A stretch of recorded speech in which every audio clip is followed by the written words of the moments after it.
Okay, hello everyone. We are looking at some Wolfram language design about an old subject, at least for philosophers, ontology.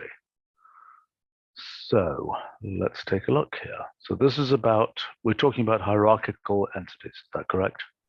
Yes, or more precisely, we want to attach properties to subsets of existing entities. And we do that by introducing new types, which are child types of the existing entity types. Let me see if I understand this. So we've got right now a species entity type, but now what we want to do, walk me through this. Yes, so the upcoming upgrade of species, called taxonomic species for the moment, will have various child types, virus, for instance, or even further down, animal. Yeah, and So do we get to even-toed ungulates at some point? Or, do we get to mammals? That would be a question for the species developers. Yeah, no, not at the moment. Okay. I mean, that's what we hope to do because we expect different things for, fishes and whatever. We'll expect different properties, won't we? This is what we went through before, right? Yes, but there are some mammals that have properties from non-mammals. Like wingspans, maybe, like bats. Yeah.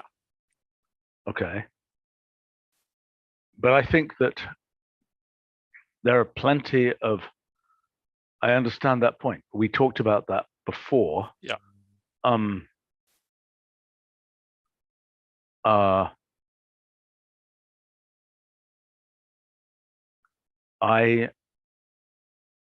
Well, okay, maybe I should look at this. I mean, this is more about the framework and the idea, not about the concrete breakdown for a given domain. Okay, fair enough. But I thought what we'd agreed was that while it is the case that, an astronaut could have a notable artwork, that we were planning, we break things down like this person is an example of an astronaut. They're also a person. That person could also be a something else.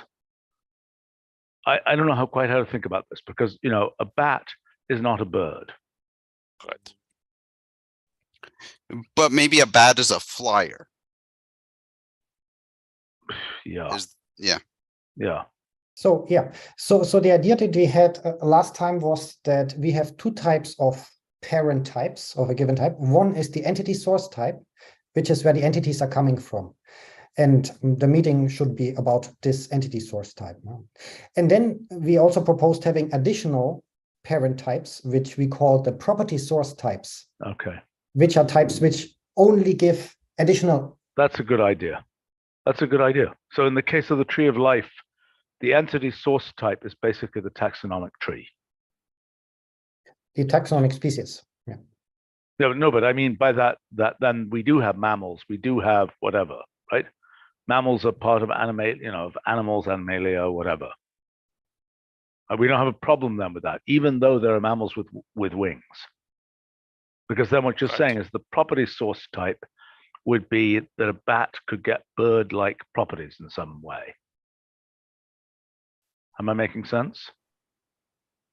Yeah. So there could be a property source type of winged things like planes and birds, and some entities inherit from that. I see what you're saying. So different from the entity source type, which will be restricted to I mean, in a sense, it's not even entity, it's really taxonomic source type. And I mean taxonomy in a more general sense than just animal, just biological. It's somehow, well, I'm not sure. Let's go through what you're talking about here. So the first idea is to introduce a new symbol entity type. We had a way to refer to entity types before. We just used entity with one argument. Yeah. So having a dedicated symbol is a little bit cleaner, in my opinion. Yeah. Because there are some non-trivial properties. I thought we had a query entity type for just random things. How do we extract the entity type of a of something? Well, if we have an entity, we can apply entity type name to it, but it just returns the string. So now this would be a better representation, yeah, to encapsulate the string. So wait a second. If I have just a generic, if I have a generic thing that I'm asking about, like a bat, for example. By the way, the fact that there is in this magnified view, the fact that there's this asymmetric space really bothers me, and we should make sure that that's recorded as a bug. Okay, so what is the thing here? Well, you're saying it's an entity type property here. We have a symbol called entity type name. Oh, entity type name. Oh, function. Okay, so yeah, I see. Okay, so we had reserved, I think we did that intentionally. We had reserved the notion of entity type. So we can do that. We can call this entity type. An entity type name becomes analogous to common name, for example. Yes.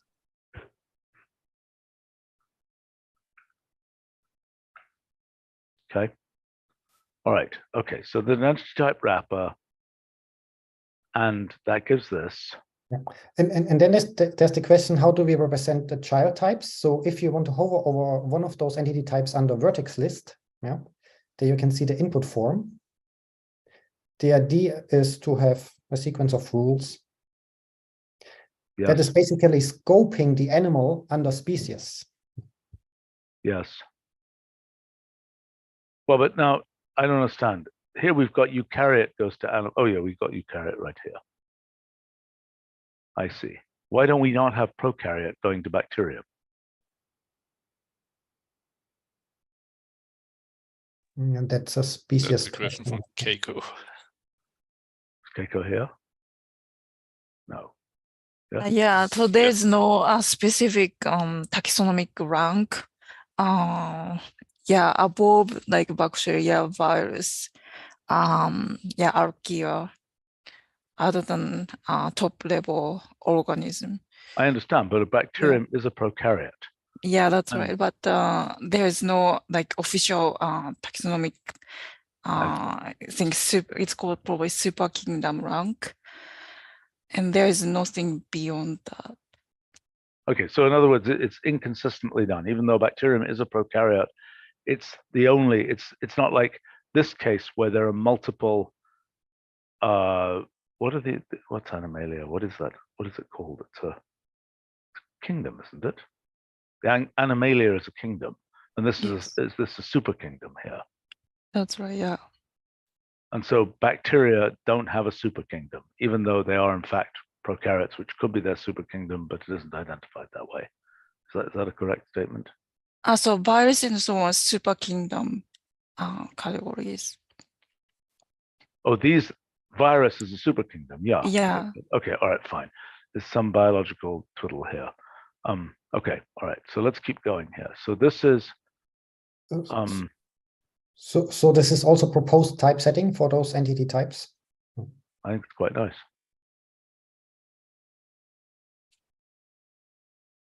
Yeah. Okay. And they have certain properties. For instance, the entity source type of every type. Yeah. Okay, hold on 1 second here. 1 second. I mean, these things are always trees, right? The entity graphs are always trees, correct? They're not DAGs. In our case, they are trees, yes. As long as we don't introduce property source types, then we get DAGs. So for the moment, we have trees, correct. Okay. But I mean, for our trees, we have very clear accessors for the different, parts of a tree and children of nodes and things like this, right? So I'm just saying we should make sure we use those. Oh, you have a tree right here. Yes. So for taxonomic species, we could get that tree and do whatever we like with it. So there's an example just below the tree map, which shows. Okay. You're on top of this basically. All right. So hold on. So this is. I'm confused here. Why is there not a thing called entity type tree, or is there? Why is there only child type tree? Yes, I wanted to make sure that it's clear that we don't go up. Yeah, maybe this is implicit. Yeah. What do you mean we don't go up? Given So- the eukaryote, we only go down from there. For which? For the entity? I mean, like if I do For the yellow box. Okay, but if I take this thing here and I say to this, you know, entity type graph, that's really weird. It's just the graph layout is not ideal. Yeah, so the graph is the same. You get basically the connected component of the whole entity type graph in which this type exists. Okay. So the graph layout has been fixed already. Yeah, okay, fine.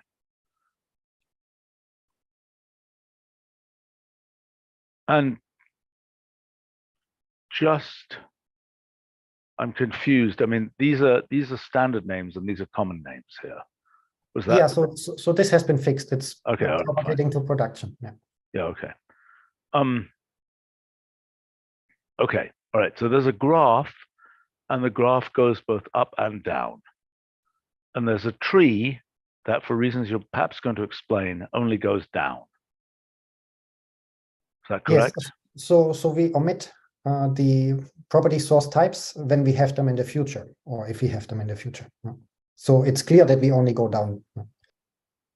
I'm sorry, wait a minute. Property source types will go up from a given place. Isn't that correct? So they also come down, but they would be hanging further up and point to any target in this graph. I see. So a fungus that had wings would have a thing from okay, I get it.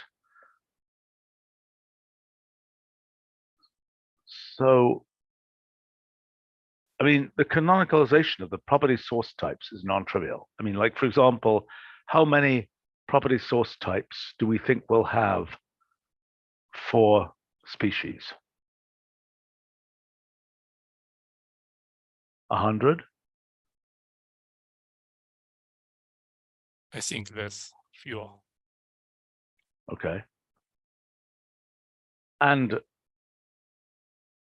what kinds of things will they be? Because I mean, like a fish presumably has, you know, most fish have, I don't know, number of fins, things like this, right? But so do whales. But how do we do that?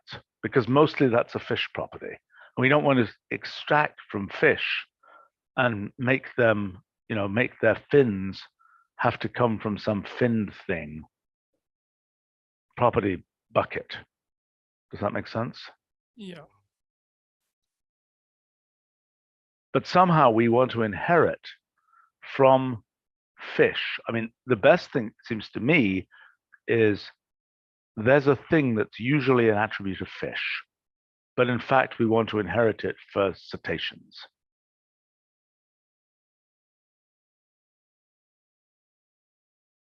As opposed to going up and saying,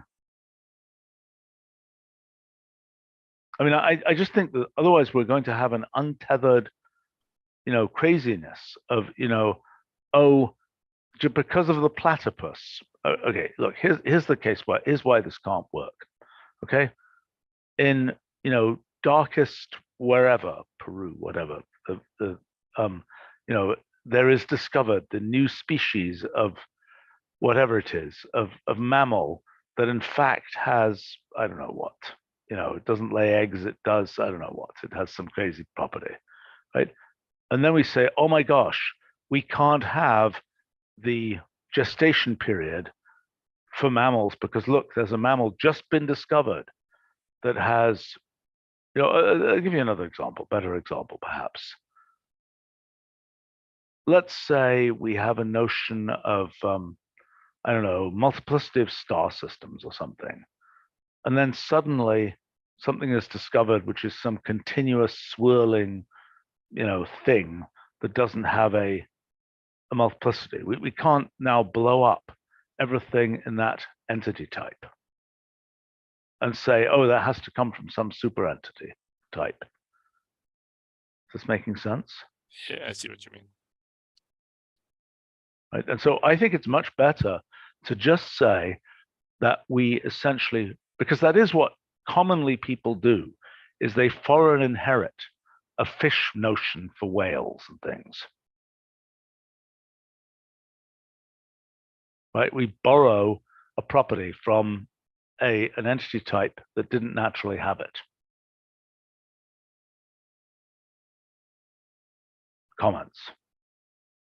I just think otherwise we're going to have a ridiculous mess of, well, we have things which have, wings, but they don't have the same kind of wings. They're really webbed wings and they're webbed feet as well. And they're this and they're that. And, maybe then for properties, we have something like we have, in quotes, regular properties, and we have extra properties that we can attach to any level we need it. To anywhere, from anywhere. But we have imported properties, we could even call them, that come from a different entity type. They might not even come from a different entity type. They are just so unique they don't exist anywhere. Yeah, I mean, the way I would think about it, but this is given the framework that we have now, which maybe you don't like, is two things. First of all, there was the previous discussion of bats, where there's things that can fly and mammals, and you get the union of those properties. But then you might say, oh, but then there's something even more special about bats because their wings form a membrane or something. Yeah. And so then this might be exposed, or it might be just a implementation detail, but bat is itself its own entity type. And so it can have additional properties beyond the ones that it just gets from inheritance. Well, bat, which is in fact a bats plural, because, like, for example, the frequency of their echolocation or something like that. It's probably different between different species of bats. Yep. And it's something we'd like to be able to record. Now, that's a good idea, to basically have the possibility of attaching properties. Wherever we need it. Yeah, so hold on a second. We've got entity types, we've got entity classes, we've got entities. Presumably bats here is an entity class. Is that true? Or what is that thing? What is that anyway? That would be an entity in the previous species. Or but in the new world, it's probably some named level of the tree. Is this correct, Keigo? Yeah, so it could be in the taxonomic one of the taxa in a taxonomic tree, or bats actually can be a so-called species phyletic group. So we have like something like fish, like deer. Those are not official taxon in the taxonomic tree there, because their species belong to multiple branches in taxonomic tree. So we call those as a like phyletic group. So if you query, for example, a species phyletic group of fish, you can actually get the list of all fish species. Okay, but hold on. Go ahead. I think kind of from a practical point of view, one wants two things. For a given entity type, one wants to know what are the properties that these things have. And then for a concrete thing, one wants to know all quantitative or qualitative properties the things have. And there might be some missing for whatever reason, because they don't apply, and there might be some additional ones. Okay, but I want to point out something. Okay, so there are cases where, okay, something like bats are different from something like astronauts. Because why are they different? Astronauts are all, well, give or take, people. Okay? And somehow that is merely a tag Whereas a bat, I mean, I understand you could say it's an animal and it's just tagged as a bat, but I don't think that's how you think about it.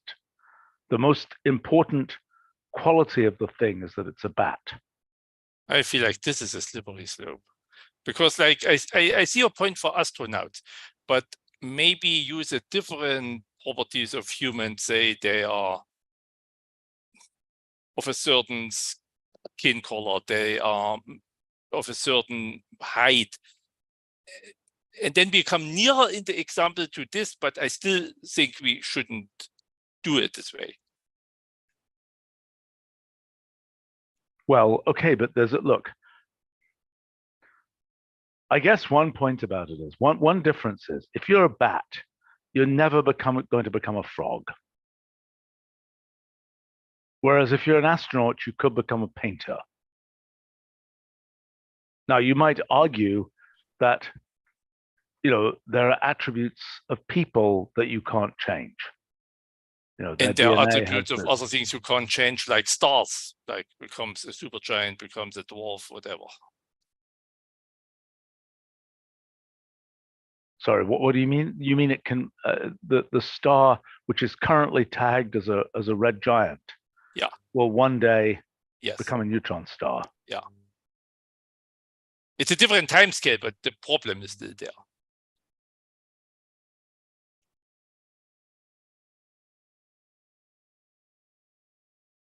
Well, hold on. The thing you're saying, okay. I mean, that's of course a total mess, because let's imagine, I don't think it happens, but when it goes supernova, the star breaks into two pieces. Yeah. It's still the same entity? No. Maybe that's the first question, right? No, it cannot be. I mean, one of them is going off at 0.2 times the speed of light, tooling off to the other side of the galaxy. No, I think that there are two new entities. They have a certain property, something like where they come from, and this is the old one, which goes away. Yeah. In time. Right. I mean, you know, and there are horrific cases here of, you know, plants that send out runners and another tree comes up. And, you know, it's, I mean, not that we probably have famous trees, famous individual trees. We have famous organisms of other types. I think we have a couple of famous trees. Okay. They're not exposed in the language yet, but there are a couple of famous trees. Okay. There are fine. a couple of databases. Yeah. Right. But I mean, but that means that the notion of what's an individual there is such a mess. But this, I feel like, is a very common thing that I totally agree, but I feel that this is also going to this discussion, like when is an entity actually an abstract thing versus a very concrete thing. Like in this sense, human and bats are probably the biggest differences. Like sorry, bats always stands for a class of things, even a concrete genus of a bat is still a class of things, where a human is really just one copy.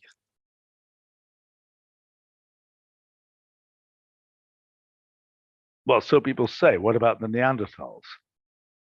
I mean, No, a human in the sense of person. He means like you or yeah. There's okay, only one or, Stephen Wolfram. Individuals. Yeah. Individuals, right? Right.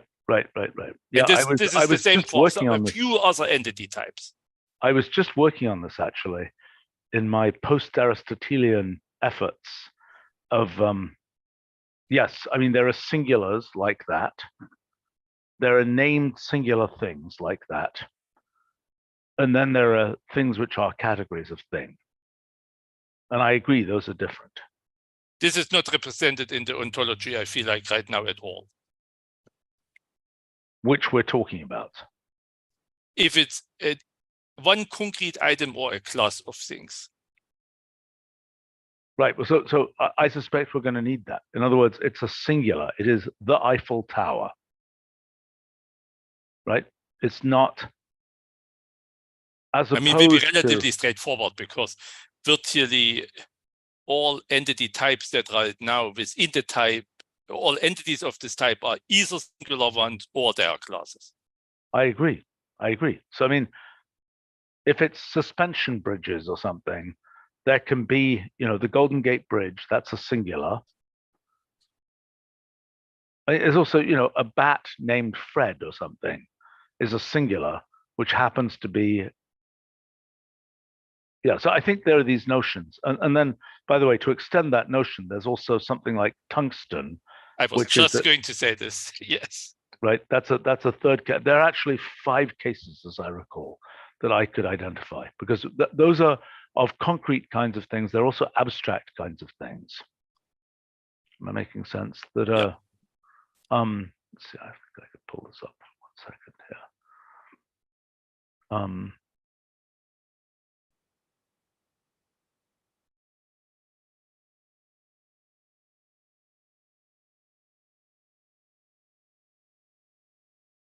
Yeah, generic physical object, specific physical object, physical substance, generic abstract object, specific abstract object, abstract concept.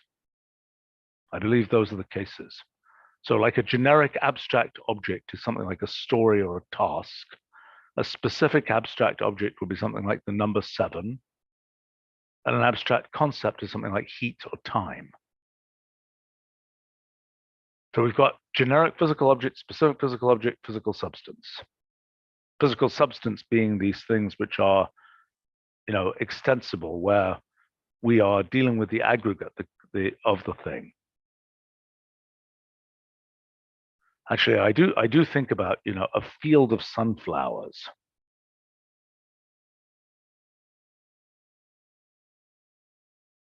That's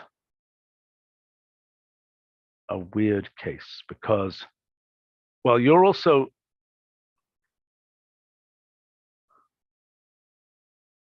interesting. Okay, in any case. But that's really a different story from today. Yeah, I think so. Okay. All right, let's look at today's stuff. Okay, so I mean, again, what we're saying is there is a notion. What you're identifying today is a hierarchical collection of mutually exclusive entity types. Is that a fair statement? Not the mutual exclusive. That might be true in species, but in other cases, a person can be a musician and astronaut. So then it's a tree of types, but a given entity could be of multiple types. Is that what you're saying? Yes. So for species, the entity counts should sum up when you go up the tree from the bottom. Yeah. Okay, but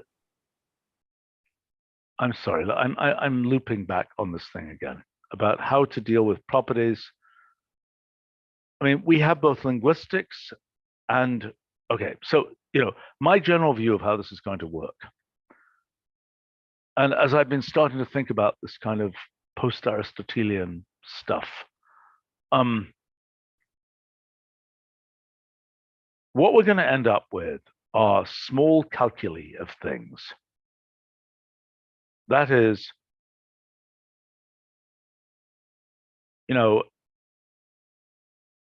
if we know that we will not, what am I trying to say? Certain properties and things will have certain little calculi associated with them, as in, what's a good example?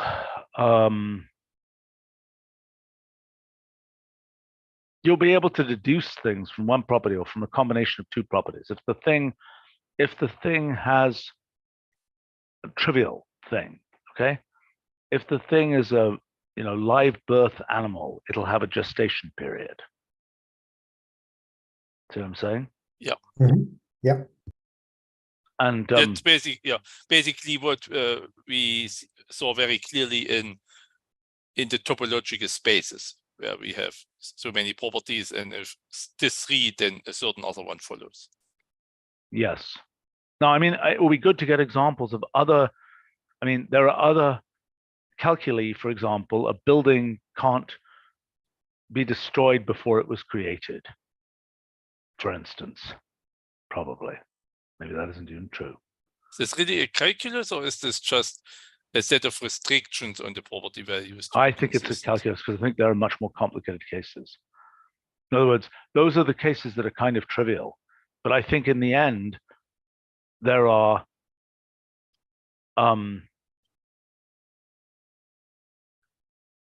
you know, for instance, in the case of time, we have intervals of time, we're going to end up with temporal logic type stuff. Of this thing, you know, this war happened at this point and it was over this time span and it started, you know, before this one started, but the other one went on longer and so on. And there'll be somewhat non-trivial things to untangle there. I mean, I think most of the time that okay, here's what I expect. I expect that at the beginning, most of these calculi will be fairly trivial, okay? Just as syllogistic logic for Aristotle was fairly trivial. But that once we have all these calculi encoded, then we start being able to build much taller towers as one could with more Boolean type logic on the basis of these things. Once those things are solid, then you can build bigger towers with them. That makes sense. Yeah. But we've never had a situation where those things are solid. I mean, the best, you know, people have encoded some of those kinds of things, but they've always been, and you know, some,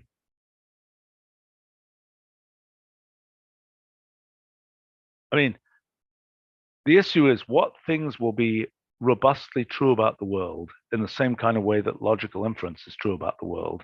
And there certainly are things that physics has shown us are true about the world as robustly, and we can build fairly big towers. So anyway, that's okay. Back to this, but I'm still concerned about this notion of essentially entity hierarchy as distinct from property hierarchy. And there are certain cases, like the tree of life is one case, where there's a pretty well-defined entity hierarchy. Where are other places? Chemistry. We looked into it. It's very complicated, but it's at least on paper well defined. Like if you're an alkane, then you're also this and you're also that. Is that what you mean? Jason S., you can probably elaborate much better than me. Yes. Okay. Other examples? Geo things. What do you mean? Countries, islands, continents. So you mean if you're an ADM1, you also have ADM2s inside you and things? Or opposite, if you are ADM2, you are definitely live in ADM1. Right. The other direction might not be. Yeah, okay, needed. fine. But is that really the same kind of relationship? I mean, those are containers, but is every ADM2 really necessarily inheriting all the properties of the? I think the it higher is because level it's division? kind of like it's entity sort of containment by bureaucracy. If you're an ADM2 Yeah. of this country, then you fly that flag, presumably. But now you're in addition an island, then it becomes interesting. Where do you get your property of being an island from?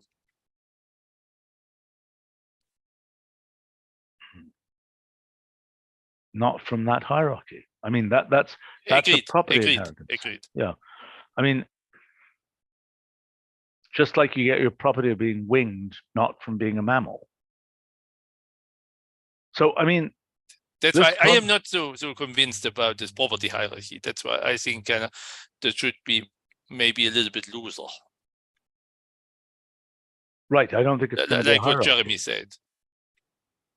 Okay, but so hold on. Okay. Point one. This is a thing we learned, you know, more than a decade ago about backbones for things. You know, okay, first point is there are categories of things like buildings, for example. And yes, you could argue, is that particular radio mast a building? But the first question is there sort of a backbone in which something is canonically considered a this or that. I would be slightly weaker, not canonically considered, but people would agree to. Fine. Now, obviously, we have situations in which we are disambiguating. It is a, you know, I don't know. I'm thinking of the whatever it is, the whatever it is. There's a ship that's somewhere in Long Beach. I think it's, you know, it's a museum now, but it was a ship, right? Now it's a building. And there's also a certain kind of context to it, like an element could be a chemical or it could be a material. It's a different viewpoint. I know, right? So, but look, if what is reasonable is that at our disambiguation point in entity identification, right? You say, do you want the Queen Mary as it was as a ship running around the ocean, or do you want it as a museum building in wherever it is? You see what I'm saying? Yeah. And so long as we feel okay about asking people to disambiguate between those things, those can be different entities. I think they are, in my opinion, they are different entities. Even though in a ship of Theseus kind of way, it's the same pieces of iron that are. Right. So your point is, okay, so the basic point is our operational definition is if we feel okay asking people to disambiguate between them, then they can be different entities. If people look at it and say, I don't know why I would distinguish a this from a that, then we got a problem. And I feel like the different entities are defined through their properties. Like the properties of the Vasa right now in Sweden is no longer its speed or how many people work on the cannons, because that's right now not what it's used for. But when it was on the Baltic Sea in action, this were one relevant properties. Yeah. Okay. All right. So we've got this notion of an entity which could be Thesianly connected, so to speak, to another entity. In other words, that is a possible property of things, is sort of related entities. Like the ship. They might even be stronger, like that's maybe not the most scientific example, but Pokemons, like this goes into this goes into this and become a new entity, but physically it clearly evolves out of somebody else and it still has the same Pokemon atoms. The butterfly that comes from the caterpillar. Which, right, okay, fine. So, so there's a notion of material connection, so to speak, between two entities. Yeah. All right, but then we've got, okay, so we have the notion of entities. Then, but we also have these backbones of entity hierarchies. For example, let's take ships as an example. Isn't it the case, at least for warships, that there's some kind of hierarchy of types? A destroyer, a frigate, a ship of the line or something. I don't know my naval history or whatever. Anybody know what I'm talking about? I know what you're talking about. But I feel like here it becomes a little bit blurry when something is an entity type versus an entity class. Then I would say the countries of Europe form such a stronghold, they should be own type. I see, because they have all sorts of properties in common, because the EU insisted that they have whatever. Exactly. Okay. Okay, so what is the difference? I feel like that they shouldn't be an entity type. They should be a I class. realize, right. Right. So what is the difference? An entity type, an animal versus a building. a species versus a building. Okay, what about the tree house? You know, that's made of, well, that's of a singular tree. But okay, so there is a notion of its, you know, its very essential being. I don't even remember. Didn't you know? I've never been a big fan of Aristotle, but I seem to be thrust back into his clutches now. Didn't Aristotle have this, you know, definition of causes, right? The formal cause, the material cause, all these things. Anybody remember this Ages ago stuff? that I read about this. Don't remember. Well, I think he has this notion of and final cause, which is kind of the teleological, what it's for type thing. But I think that's what we're going to end up going to, is something like that, where we have to say, what is the thing essentially that is going to be its entity type? What is the thing? I mean, it won't be quite the same as that, but you know, what is the thing essentially? It is an animal versus it is a chemical versus whatever else. What is its sort of core essence? Then, So can I interject? Yes. But say your example from earlier of a famous tree, is it really essentially a famous tree, or is it essentially just an oak?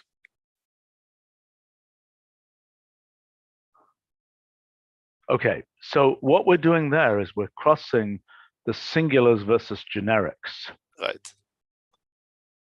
And I feel like essentially it's always a generic per definition. I agree, but I think it's going to be necessary for us to have, you know, a city is always a city, but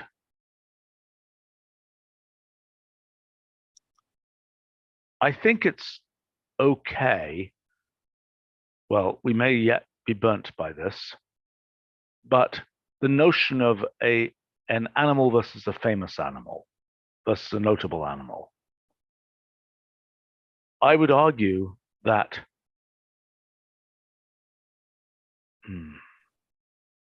well, I mean, this is like famous diamonds as well, famous gems. Same story, right? We've got the gemstone emerald, whatever it is, and then we've got a famous emerald. So we're always crossing, in some cases, like gemstones, we're more often going to be talking about the generic, but we could talk about the famous. In the case of cities, at the present time, there really is, you know, cities are sort of generic, as in, it isn't the case that, like for example, let's imagine. On the contrary, cities are individual. No, I understand that. I understand that. But what I'm saying is there is no useful, okay, it isn't the case. Let's imagine that there were, I don't know what they might be. I mean, very, let's think. Cities where people live versus cities where you know, horses live or something. There were two types of cities, two completely distinct types of cities, which there are not. Let's give a better example. Let's say, yeah, okay. Let's take bridges, okay? There are distinct types of bridges, which, like bats, could have their own generic entity types, a suspension bridge, a whatever type of bridge, whatever. And many of those things come with a ton of properties that are specific to that type. But in the case of bridges, both things are relevant. It's a suspension bridge versus a, what is another kind?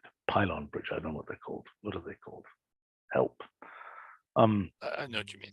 The much older ones. Yes, arched bridge, whatever it is. Right. So that's a case where there is a specific bridge, a singular bridge, versus generic bridge, and those are both useful entity types, just like they are for gems with famous gems, animals with famous animals, and so on. So in a sense, we have this specific generic thing is something where we could double up for essentially every entity type could double up in that way. Some we know are doubled up, others we don't know are doubled up. I mean, in the case of batteries, we don't want to double up. What's that? Batteries. There are no famous batteries. There are many entity types where we can't have them. I wouldn't count on that. Okay. I wouldn't count on it. One day when there's a super battery that is, that powers California when everything else, who knows what. I see. Yeah, actually, maybe you're right. So I retract. There might be even for mundane objects, certain ones that very famous people used, or the first light bulb or something like this. Exactly. Yeah, no, I retract. So, I mean, I think what we're concluding is there is, just like your super kingdoms in biological species, there is sort of a super entity concept, which is it a singular or is it a generic? Now, but yeah. I mean, I'm sort of influenced because I do know that in the sort of philosophical literature, those things are, they're just those two types discussed. It's not like there's there's singulars, there's pairs, and there's generics type thing or something. But who knows whether that's actually correct? I mean, like for example, let me be really difficult. Okay,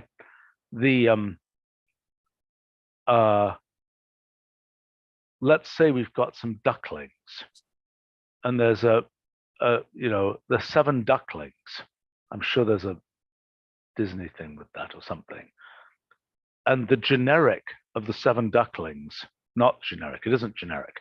It's a singular brood of ducklings. But then also the individual ducklings have their own personalities. If that made sense. Yeah. So in other words, we've got both the generic of it's a duckling, and we potentially got, we would argue, perhaps a duckling class of the ducklings that came from Jemima Puddle Duck or something, or whatever the names are. And then we've got the specific of, Jane the duckling or whatever. But coming back to the concrete ontology at hand, so if we go back to the ones that we looked at, assume we had now the famous animals. In my opinion, the famous animals live in a tree that's totally disconnected from this one. And they have properties that connect them with each other. But the famous animal is not a tiny subtree that goes somewhere off at, I don't know which level, probably mammals or animal. No, I think it's an orthogonal thing. This question of singular versus generic was orthogonal to this hierarchy. Yes, but we still have an entity type of famous animal. So it would live somewhere. It just lives in basically it's not, the set of all entity types doesn't form a tree, but a forest. Yeah. Well, but I think one could say that there is a projection from the generic to the specific and from the specific to the generic. And When that is a lifting, yeah. Well, Yeah, I'm saying it's orthogonal to this. There is a entity hierarchy, and then there is a specific generic, not hierarchy, but direction. That's orthogonal to the entity hierarchy. But if the famous animal still is an entity type, it's in some sense not just orthogonal, it lives in the same plane. Wait a minute, what are you saying? I mean, I don't understand. What I'm suggesting is that if we take taxonomic species, okay, every one of these is going to be generic. Then Yes. we have a notable member of a taxonomic species. And this And is a sub entity type of taxonomic species? Nope. Okay, nope. I agree. I agree No, with you. just in the forest. Yeah.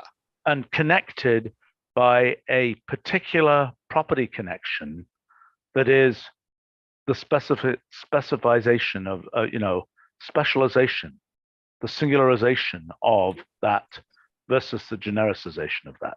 That's exactly what I meant. Yeah. Okay. And the fine. same with people, not just the other weird famous organisms. It's Yes. the same kind of case, right? People is also another tree-like thing which splits into astronauts, musicians, whatever, and it has no edge connecting it to animal. It has other connections, but not the edge in this ontology. I'm sorry, why is the people thing, other than it's a person and they could be a physician or an astronaut or both? I'm confused here. Sorry, what is the question? What? Yeah, why? I thought they can be. I'm confused. But what does the tree? Do you have one of these trees for people? You've said, okay, what we've said is that there are backbone situations of which you've mentioned chemicals, geo administrative geo things, species. These have backbone entity hierarchies, right? In a way that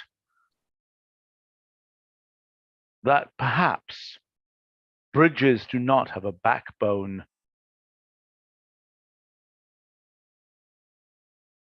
I'm thinking. Famous bridges don't have. Well, the singular bridges. Yeah.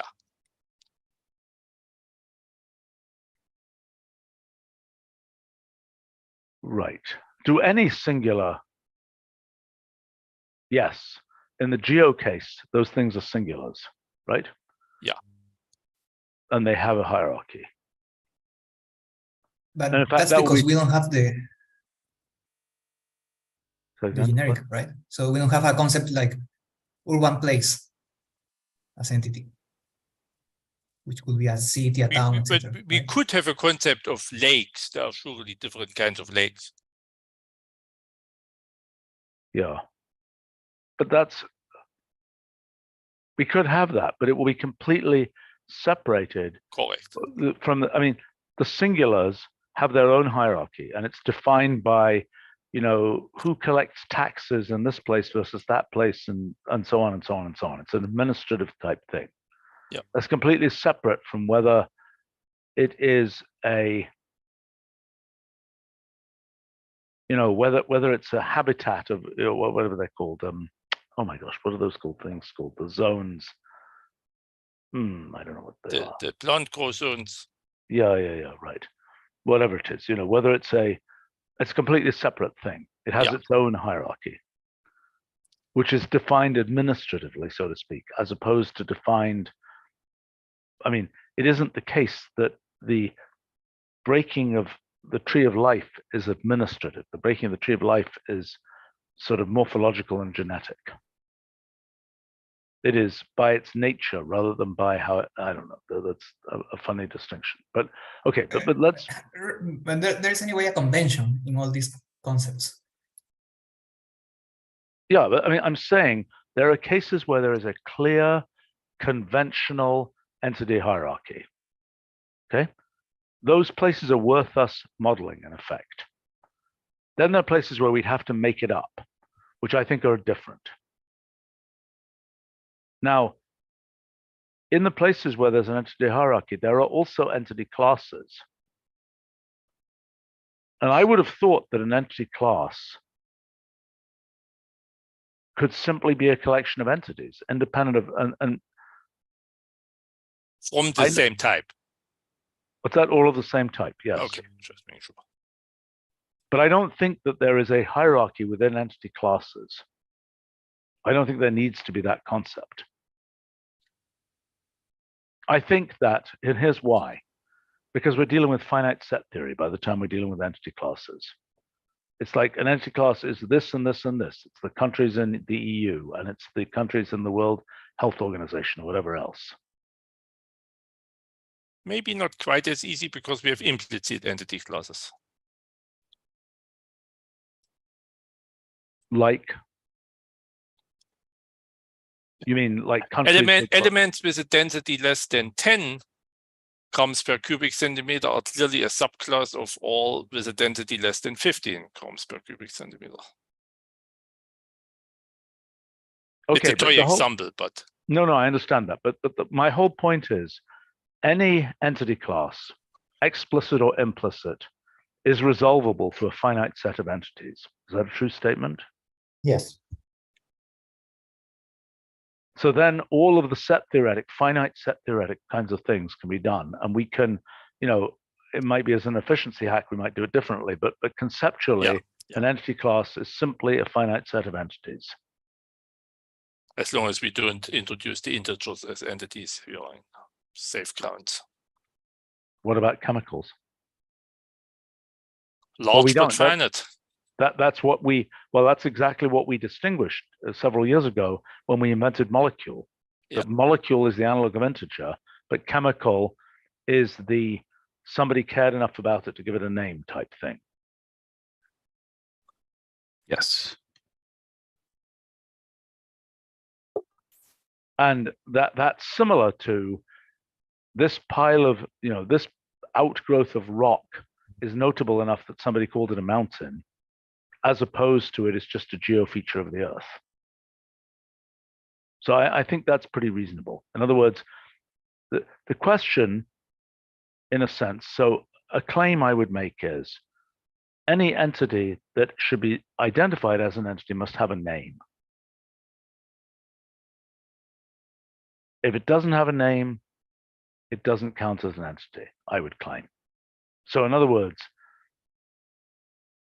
if it doesn't have a singular name, it doesn't count as an entity. So for example, a particular geopoint specified by lat long is not an entity unless it also has a name, like Null Island or something, or the North Pole.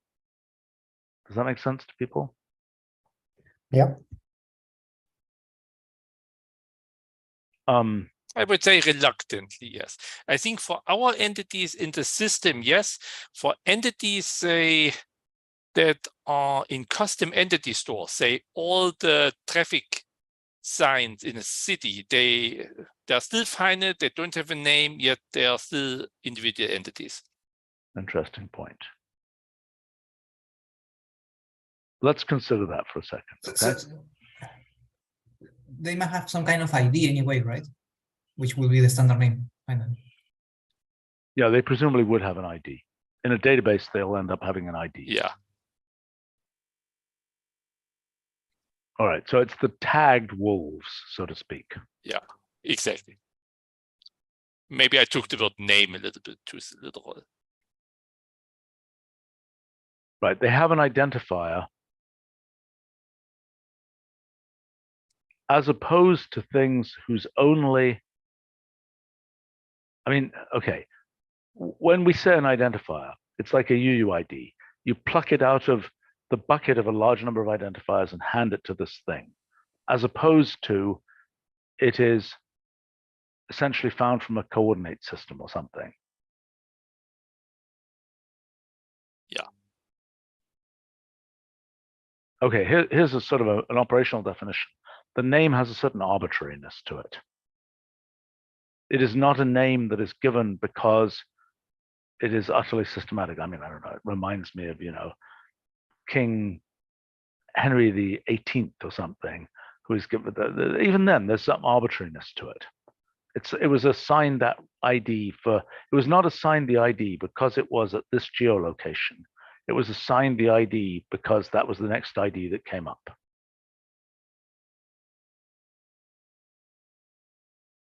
I'm thinking about this because it's like in the Library of Congress catalog. Isn't it the case? Is it the case that in addition to the call number, are all books assigned an ID, or are they just given a call number, which is their category? I do not know. Does Ben know? Oh, no, ISBNs are the equivalent, right? That's the point. That's the point. The ISBN is the ID, and it is essentially an arbitrarily assigned ID. So that's its, so it has a canonical name. Okay, in any case, all right. Okay, so we got these notions. Entity types for generics, entity types for singulars. Entity classes, finite sets. Then we've got this notion of hierarchies within entity types, where we have kind of backbone hierarchies. And then we have sort of properties that can be imported from one. I mean, we have this notion, which we haven't really discussed fully, of properties that can be imported from one entity type and used on another. And I am not convinced about this part, honestly. Because, like, assume you need an exotic one, and there's no other one yet out there which has it. Then you have to recreate it and you import it from yourself, but it's only this one entity within the entity type that needs it. Yeah, I agree. That's funky. That's funky. But I mean, that's also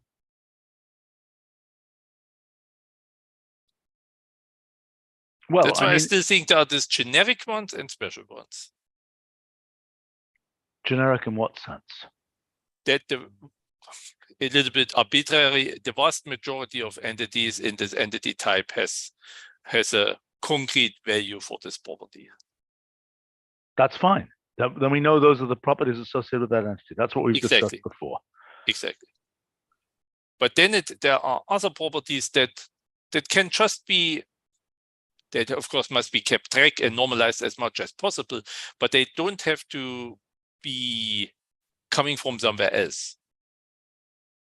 I see what you're saying. Look, as a practical matter, though, with our linguistics and things like that, we want to get fin linguistics from the fishes. How would we get the fin linguistics for talking about cetaceans?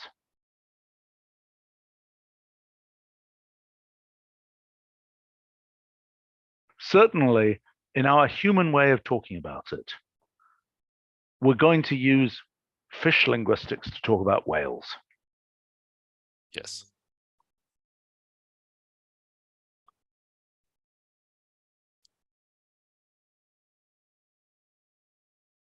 Now, I admit that these analogies are a little weird. I mean, in other words, that's sort of an analogy. But modulo technicalities of implementation, if we know that a certain entity has a fin property, we can kind of transport it to the parser and tell them if this entity comes along, but normally this type doesn't have fins, for this one it's fine. Sure, yeah, I understand. But I'm just saying, to organize it, I'm just saying that I think, see, otherwise, let me point out the following thing. So let's say we're documenting this, right? We got the, I don't know, mammal entity type. It's got documenting all kinds of stuff. You know, its gestation period, its body temperature, it's this, that, and the other. Okay. And then we're like, but what about, you know, nobody expected the whale. And then we're sort of free form introducing fin properties and things like this. No, I disagree. Everybody expected a whale, but there were some properties that are of interest that you didn't expect. I agree. But I'm saying, okay, fair enough, fair point. But I'm saying, wouldn't it be better if there is a more structured source for those properties, like it's fish-like, so we can bank import, so we can at least know, I mean, in other words, the calculus of fins, whatever it might be. Okay, I don't know what the calculus of fins is, but it's probably, you know, I don't know how interesting the calculus of fins is. the calculus of wings might be more non-trivial, about, beats per second and things like this, lift and et cetera, et cetera, et cetera. Okay. Much better that we can import that thing from the birds along with its calculus than that we have to erect a new one specifically for mammals, for bats. Agreed, but I was more thinking, say, on humans, where potentially you have a vast array of very special properties that you can't import from anywhere. All right, let's talk about that for a second. Let's talk about the humans case. So you're saying different occupations and things. No, I was more thinking, say, most people are famous because they did something very concrete that nobody else did. So per definition, they have a unique property. Yeah. Like there's only basically Lincoln we would associate by abolishing slavery in the US. There's not many other people who will get this. Where should this come from? Right. But is that a property? I think every property value can always be dual rephrased of having the property value as a property. But I would claim that's not a useful property. I mean, the property of, well, okay, let's take another property. Founders of universities, of which, Jefferson makes it, I don't know if John Harvard makes it, but I don't know exactly how that works. But is that a property or is that something else? Because there are a number of them, right? It's not, although every one of those things has. I mean, does a person have the property universities founded? Yes, exactly. Or I mean, I would think that it's a property of the university that it's founded by. Yeah, but then it's some kind of person. Yeah, but then the reverse should also be. So you're saying you could only implicitly look it up, that it's a university founder, but we could talk about. I mean, if we have to have properties on both sides for everything that could be implicitly looked up, then that seems right. But imagine that the crew of Apollo 10 or something. We've got an astronaut, and they were part of the crew of Apollo 10 and Gemini 6 or something. But then we've also got that spacecraft, Apollo 10, and it has certain crew members. Right. I think in some cases that reciprocal relationship makes sense. In other cases, it's pretty tenuous. Although the references on each side of that might be slightly different. Like you might have associated, space missions on the person side, which just points to the mission. But the mission would have things like specific roles of the people who were part of the mission. Why wouldn't that be also, that person was the commander of this mission? Why wouldn't that be somehow associated with the person? Like in the leader data. How do you want to represent that data though? You want to have no, space probably you're missions right, that it's organization first. That is that it is the country that has a president, and that president is this person, and so on. But then what are you saying? You're saying this person was an official of such and such a country or something.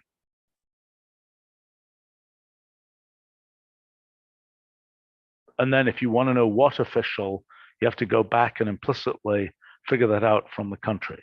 Is that your idea? It's a little weird. But this is why we have implicit entities. Right.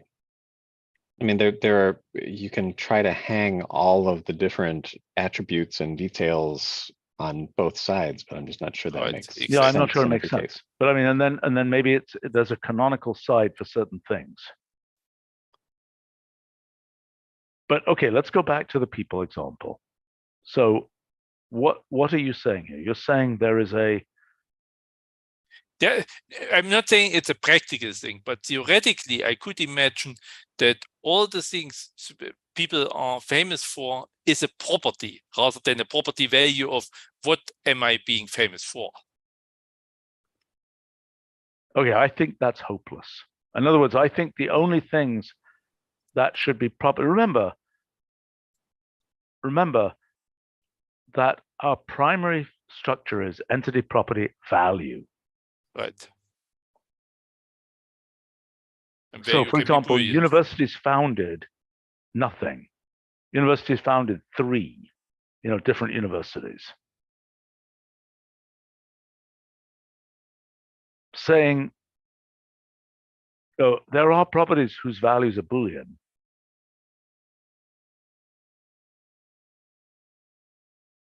We tend to talk about, cause of death or something, and then we have those could be themselves entities.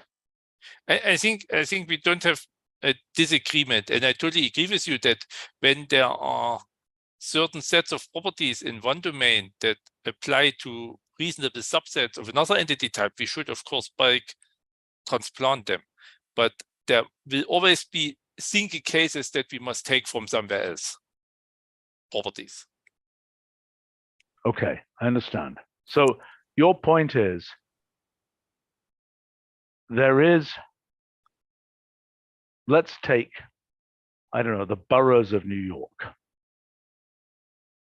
which I think is a nasty case, right? Because other cities don't have that subdivision. Alan would probably know. Alan, am I right in that being an unusual case?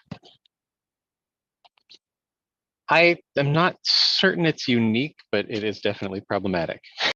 Right. Okay. So that's an example. So we've got, for New York, we have to have boroughs, and we have to have a list of them. But for the 200,000 other cities in the world, they don't have boroughs. That's a good example. That's exactly what I had in mind. Right. How do we deal with that?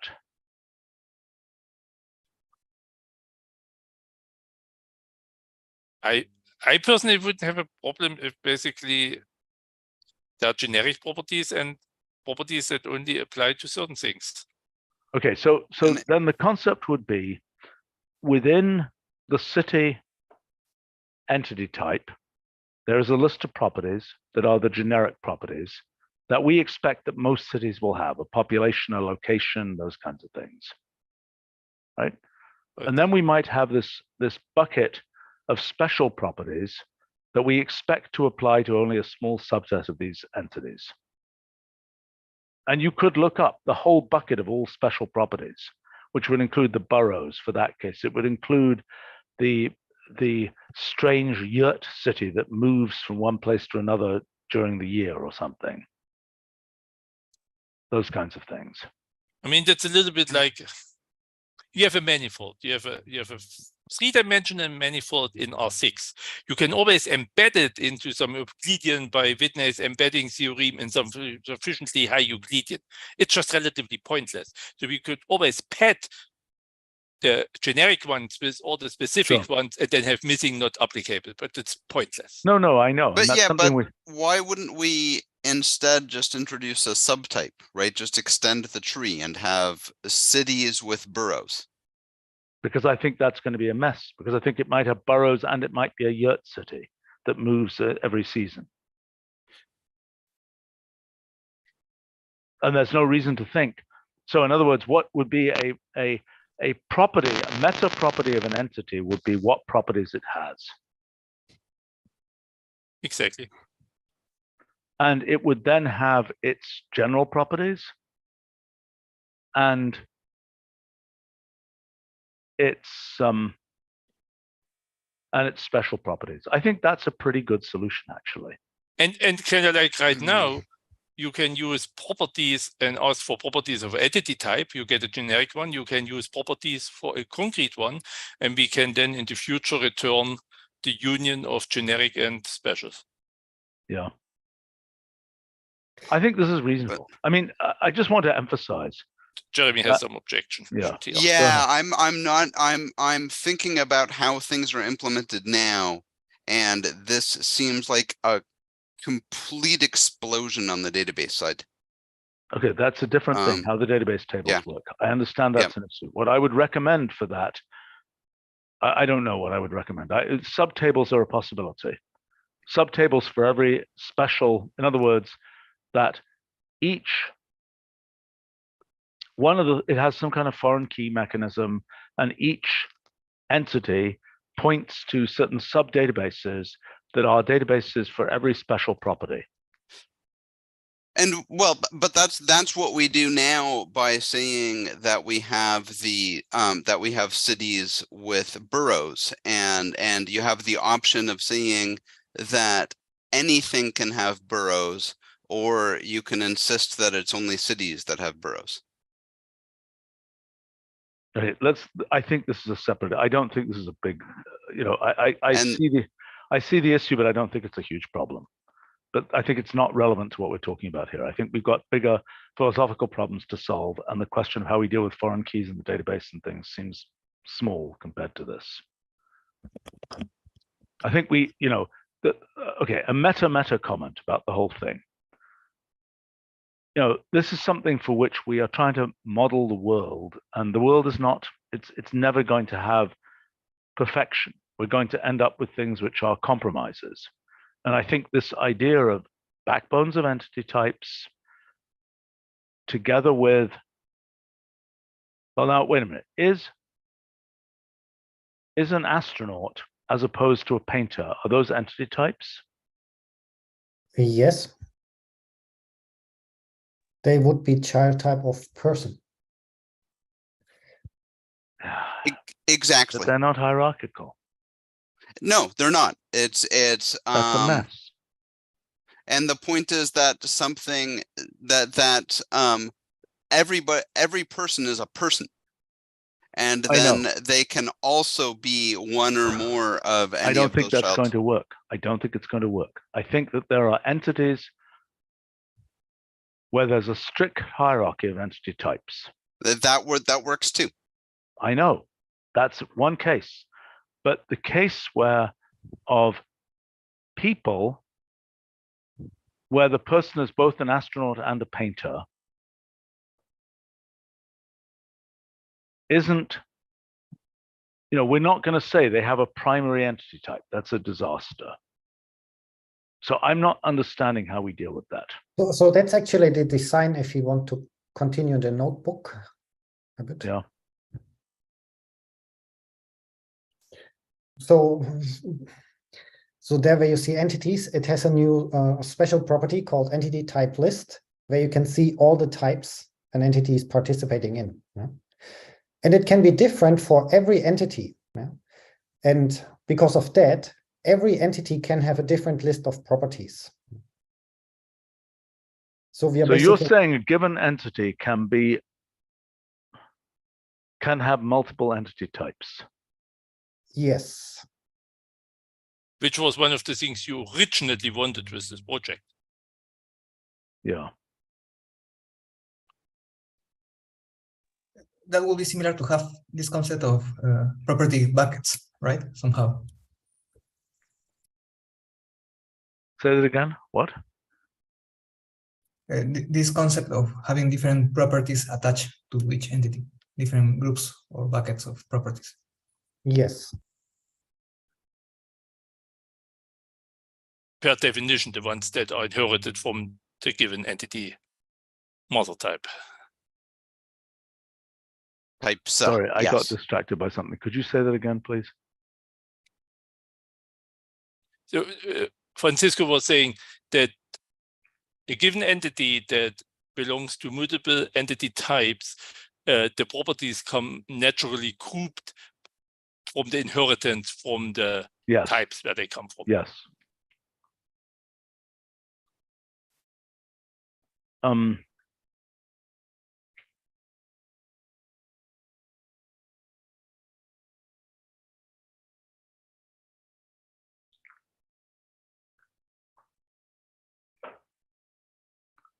Okay. Well, okay, so what's all this? So just to see the syntax of the new entity properties, if you see, if you go on the wingspan, for instance, and hover over it, you also see the rule-like syntax to indicate that it's an animal property. Yeah. Okay. So it's the same as for entity type. And here you can also see that if you go down in the child type hierarchy. So and by the way, in this setup, to have one of our special properties could be something done in this hierarchy. Yes, you could in principle have a very small type which provides this those additional properties, which contains just one entity. That's fine. Yeah. Well, or you could have a wildcard special. I'm not sure what the right way to do that is. I'm not sure what the right way is. Go ahead. You're going to say. Yeah, and you can see in this tree, the numbers indicate the number of properties that you have. And you can see that as you go down, you get more and more properties because each type inherits the properties from above. Yeah. For instance, every animal has a scientific name. I got it. Yeah, that's nice. Yeah, and further down, we have some examples from the species domain given by Kaiko.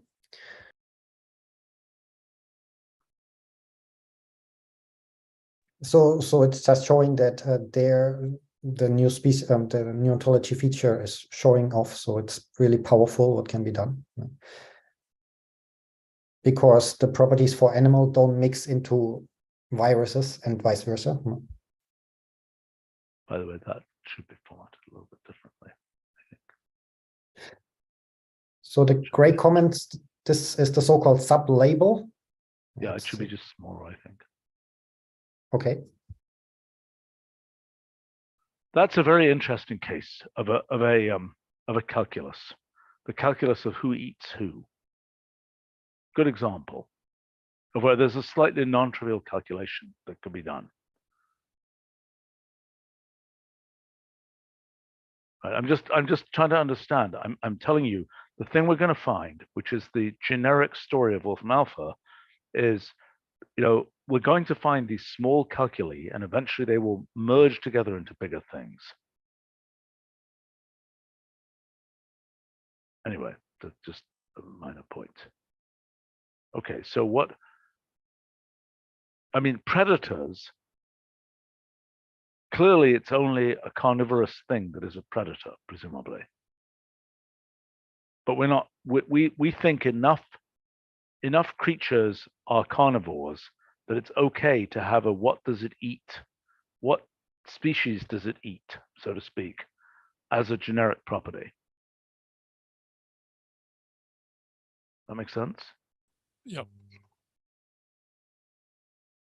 As opposed to, you know, something where we specialize down to koalas that eat eucalyptus bark or something and ask which kind of bark does it eat, which will only be true of a small number of creatures.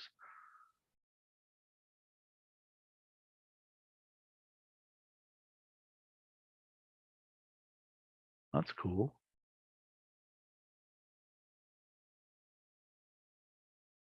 Oh boy.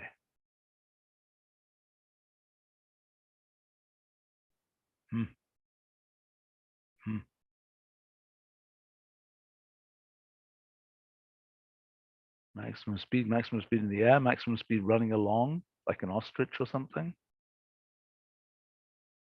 What is the maximum speed? Is it the maximum flying speed, or is it, what is it? It's a general speed, including flying speed and land crawling speed, everything here. We have a separate property just as, for example, swimming speed, flying speed. Okay, I see. Because otherwise you could have maximum speed and then you'll be trying to, it's flight capable, like it's an ostrich, but it could take off, so to speak. Yeah. Which would be very confusing. Sorry, I didn't get this one. One more time. Ostriches generically, I mean, they run, I don't know how fast Exactly. they run, but they run, right? But they don't fly. But that's why we were saying we only wanted the one that were capable of flying. I understand that. I Okay. understand that. So but I'm saying that imagine a bird, which I don't think exists, that is really a fast runner on land. Okay. but it also flies.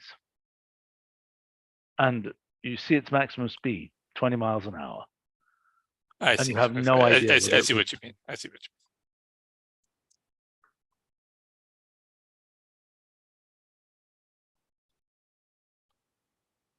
So the entity store, the design is analogous to entity classes.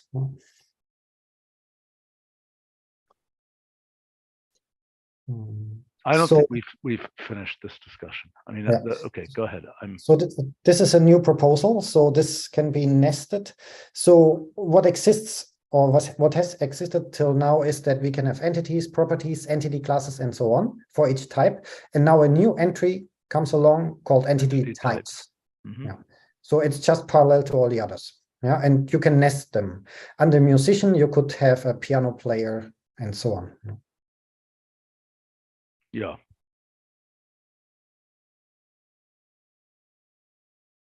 I think we need to do another iteration of all this stuff. I think we need to see, I mean, the thing you've implemented here, we got the generics and singulars. We've got the generic. But this we properties don't and have yet. We special. identify them, but we don't have any encoding of this right now. Right.